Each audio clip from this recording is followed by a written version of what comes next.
At 3 o'clock, we got the second game of the college football season. We got San Jose State, who's 3-9. Travel number 14, USC, who went 9-4 last year. USC favored by 38.5 points on NBC. Walker Eaget for the Spartans went 232 at 393, threw for 3,051 yards, 17 touchdowns to 9 interceptions.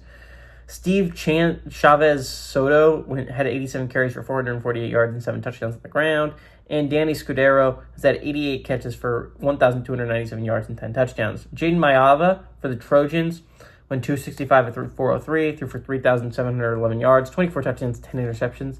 King Miller on the ground had 156 carries for 972 yards and 8 touchdowns. And Mekhi Lemons had 79 catches for 1,156 yards and 11 touchdowns. Now, everyone for San Jose State left. As expected, that was a 3-9 squad that had a coaching change. Normally, you lose a lot of your production there when that happens.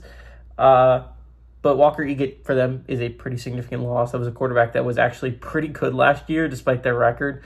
USC retains Jaden Mayava, and I'm going to releasing a Big Ten, ranking every Big Ten quarterback list soon. And Jaden Mayava, for me, is the third best quarterback in the Big Ten. To me, also, I think this is a USC squad that can make the playoffs. I'll be releasing my playoff predictions somewhat soon as well.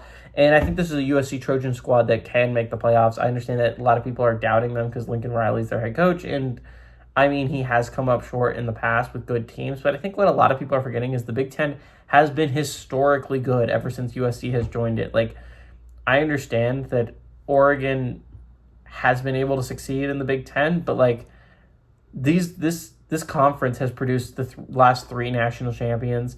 All three different teams. I think this is going to be a conference that is pretty good this year as well. And I think USC is going to be a part of that. I expect USC to be a playoff team this year. And I think Lincoln Riley shuts up a lot of haters. And I think that the Trojans can do it.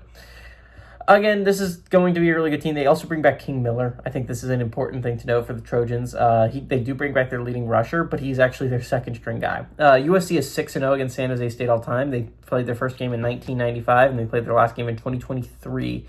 All these games have been at the Coliseum, and again, San Jose State has lost every single one of them.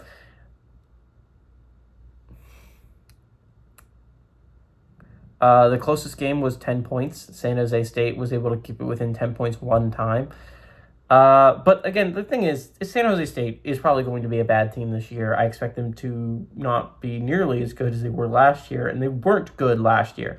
They lose a lot of their talent from last year. I don't expect this to be a very competitive team. Now, it's interesting because the Mountain West is a lot worse. There's a chance that they could be a middle-of-the-pack team. Maybe their record is better than it was last year, but I mean, this team is just not very good. I think USC is a team that can compete for a playoff spot. If there was some retention in coaching and retention in talent like Walker Eaget had stayed, I would absolutely take San Jose State to cover here. But I think USC is going to come out firing. They always come out firing week one. They normally slow down about mid-season is when they take their losses. And I expect that trend to continue for USC here. I expect USC to start out the season strong, and I think they end up getting a big win here at home. I expect them to win. I expect them to cover here, and Jaden Mayava shows off how good he can be this year.